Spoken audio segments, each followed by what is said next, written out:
I'm gonna dig into Wizards of the Coast for a minute because I like to just play the dozens on their bitch asses. And at Christmas time, they fired a bunch of their employees. And if you work for Wizards of the Coast, fuck you and your family. And I don't respect you at all because what you're doing is trying to destroy the hobby that I and so many others love. You are parasites. You're pieces of living trash. Your children should beat you. They should be ashamed of you. They should hit the DDT each and every day on you and drop the Hulk Hogan leg across your chest and make you humble, just like your main man will if your main man catches you in the streets. It's going to be the side salto. It's going to be the camel clutch. Your back's going to break, and I'm going to make you humble. Absolutely, Bubba. So let's talk about here or Drive Through RPG, the disclaimer that they put on a lot of their old books. It makes me sick. I can't stand the woke companies. I can't stand wokeness at all at any point, and neither should you.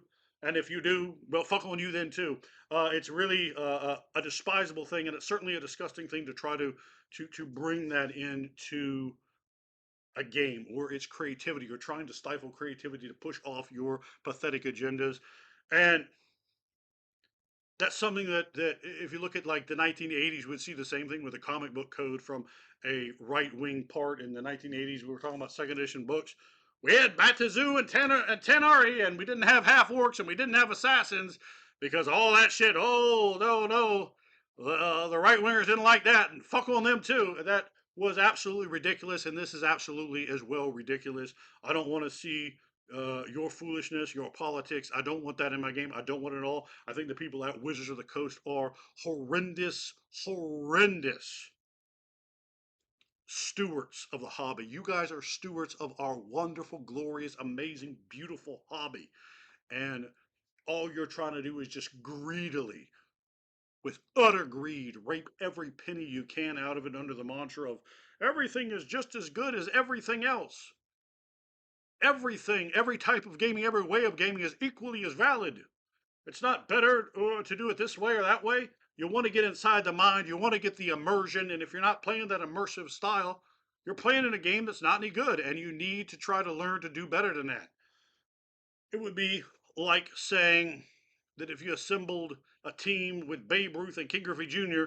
versus a bunch of mentally simple 4-year-olds playing T-ball, well, they're both playing baseball and it's just the same. And it absolutely isn't, and you absolutely need to get those skills to pay the bills in the RPG scene, baby. That's just what you need to do. And that's something I feel very passionate about. And if you disagree, well, you can eat a dick. That's how I feel about it. I don't sit here. You don't see any monetizing on my videos. I'm not screaming for PayPal tip money or anything like that. I tell you the truth just the way I always have, just the easy way. And I want to make sure that that comes straight from the heart because that's what you two did here in the Barbarian Horde to hear about. But let's see the ultimate pieces of trash of the industry, Wizards of the Coast. Let's see what they had to say here in their tactics. And this is right off of Drive Through RPG. It says, "We Wizards recognize that some of the legacy content available on this website, talking about Drive Through RPG and the PDFs that you can buy, does not reflect the value of Dungeons and Dragons franchise today. First of all, you're not Dungeons and Dragons. You're a bunch of foolishness and fan fiction. There ain't no Dave Arneson. There ain't no Gary Gygax. You guys have just acquired the right to a name. You're not putting out Dungeons and Dragons material. You're putting out trash, and you're trying to claim Dungeons and Dragons. You're trying to jump on a name and put out something that doesn't really even remotely resemble what Dungeons and Dragons is. And we can see that by the fact that you are literally attempting to land based and take shots at real Dungeons and Dragons, real role playing, which you are absolutely not at no point, at no time. Let's see. The value of the Dungeons and Dragons franchise today. Some older content may reflect ethnic, racial, or gender prejudices that were commonplace in American society at that time.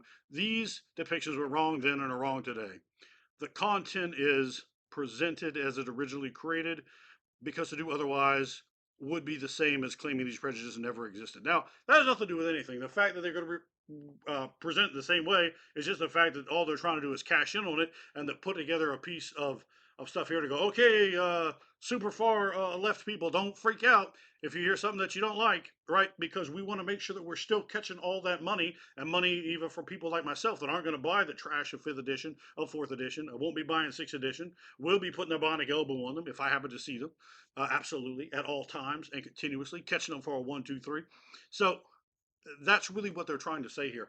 We're not going to invest any money to cleaning up the things that we don't like, and you don't come at us and say, hey, why aren't you actually standing by your convictions, your morals, the nonsense that you preach? Why are you putting out here, and why are you trying to make a pay window on that instead of fixing it, right? And they said, well, so they've come up with a crafted idea to basically explain why they should get to profit off something that was created by the actual company, by actual real Dungeons and Dragons people, by TSR, why they should be able to partake in those monies and not have to stand by their same morals that they do these days. So that is something that I wanted to really shine a light on, the hypocrisy of Wizards of the Coast. So we see it all through all this sort of mental imbecility and nonsense. Um, Dungeons and Dragons teaches that diversity is a strength, and we strive to make our D&D products as welcoming and inclusive as possible. This part of our work will never end. First of all, you don't need to do that. There's nothing that your company needs to do in regards to that, and that's a ridiculous statement. At no point was anyone ever, oh well, you can't buy this book if you're black, or if you're not a white male, or if you're a woman, or if you're gay. No, you can't buy these. And I'll tell you what, I came up when I'm 15. I'm playing. There's tons of black guys that were in the RPG scene. You understand what I'm saying? There's women in the RPG scene. There's homosexuals in the RPG scene at those times. So there was never, oh, well, you can't, you're this or you're that, you can't be part of it. It was about being a goddamn elf. That's what it was about. It's about being a fucking elf. You understand? It's about that +1 bonus with a long sword. That's what your main man hates, a goddamn long sword. So this sort of idea, what it basically says is that wasn't the case. You fucking racist, sexist, homophobic idiots of the past. Oh no, you didn't know anything. You were unkind. You were uninclusive. You were unwelcoming. But it wasn't about that because that ideology is very problematic in assuming that at any point there was someone that wasn't allowed. Right? There were people that were marginalized to the point of, oh well, they can't come at our table. I've never, ever, ever seen a game master that at any point wanted any player other than the good ones. They're like, well, I want good ones. Either people that you actually liked or people that were going to be good, that were going to play, that were going to produce, that were going to give you star quality in that game. They were going to be able to do the things that you needed to bring across that game and be wonderful and make those creative mental vistas come to life. So, I mean, I find that because I'm from that generation, I find that very offensive and ridiculous to say that at any point it wasn't welcoming because this is a nerd culture thing. At no point from the beginning in the 70s of the nerd culture was there any time when anyone in the nerd culture, regardless of how they got there, right, regardless if they were white or they were black or they were Asian or they were a woman, if they were gay or bisexual, if they were fucking piano, there wasn't any time that people weren't allowed or welcomed. I've never, ever heard of anyone, and I played with what would be called very diverse tables. I've been at tables where the only white guy there. And that's just because of things like this that made me reflect back and think that. See, no one ever made me feel any kind of way, and I never made anybody else feel any kind of way. It was just obvious. You get there with people, and if you like the people, and if they're doing a good job, and if they're not stealing your goddamn dice or your books, because God help us, we at least I know a lot of you out there. I certainly have had that a situation arise where sometimes people had to catch a whooping because they got caught trying to steal from other people, and that was a very very long time ago, like teenage years, maybe yeah, probably just teenage years. That sort of thing was going on. As you get more refined, as you get to know people, as you get to be more solidified in a group, and this whole kind of statement, it's sickening, it's wrong, it's lazy, it's hypocritical, and it just speaks to the fact that we're going to try to pump the money out. So please don't give us any criticism from what they put out because they suck. They didn't do anything. They were garbage. They were these old white men who come up with stuff. They came up with this fucking hobby. They came up with this fucking game, and you shit on them and you piss on them. Show some goddamn fucking respect. And that's one of the big problems of the fucking woke culture. No fucking respect.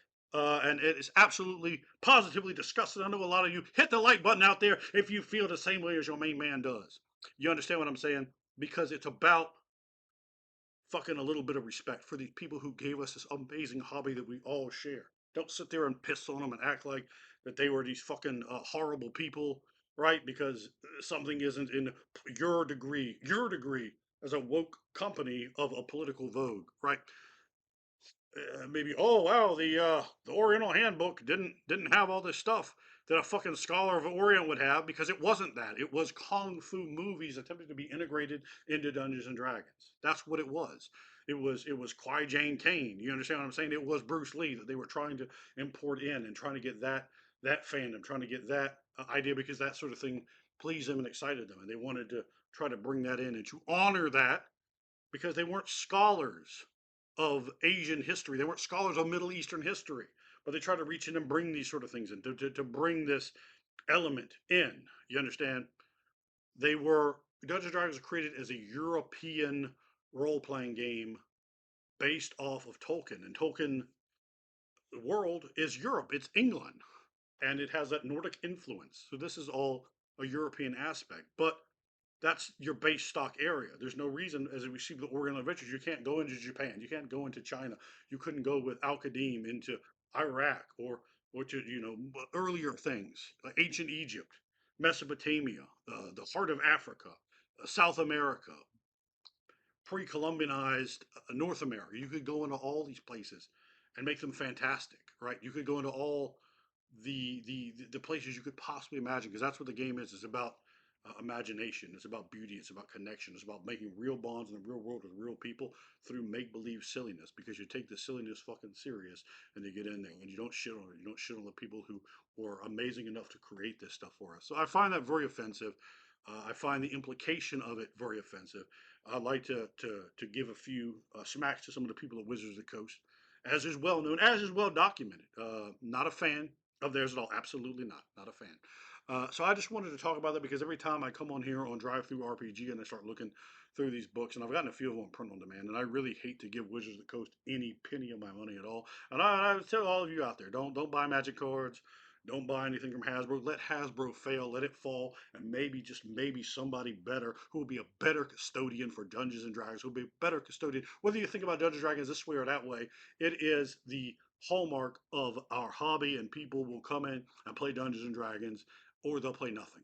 Or they'll play Dungeons and Dragons and they'll stop playing and they won't play another role playing game. They're not going to pick up Within the Ring of Fire. They're not going to pick up um, Savage Worlds. They're not going to pick up Rifts or Shadowrun or Vampire the Masquerade. They're not even going to pick up Pathfinder, which is just Dungeons and Dragons, right? All these other games, Castles and Crusades, OSR, all of it's just Dungeons and Dragons. That stuff there is just Dungeons and Dragons. If you would put that up in English class, you would get an F and get expelled because it's called plagiarism. So it's the same thing. That's what fifth edition is. All it is plagiarism, right? This isn't really Dungeons and Dragons. Dungeons and Dragons hasn't been a thing for a very long time. The books are very old, and the ideas are heavily rooted. And to try to take that and to shit on them because it doesn't meet your exact standard of the day is absolutely ridiculous. Say thank you. You did something great, and you did something great for us because even these people sit there and purport to love it and oh, this is great. Uh, so I find that very offensive, and you should too.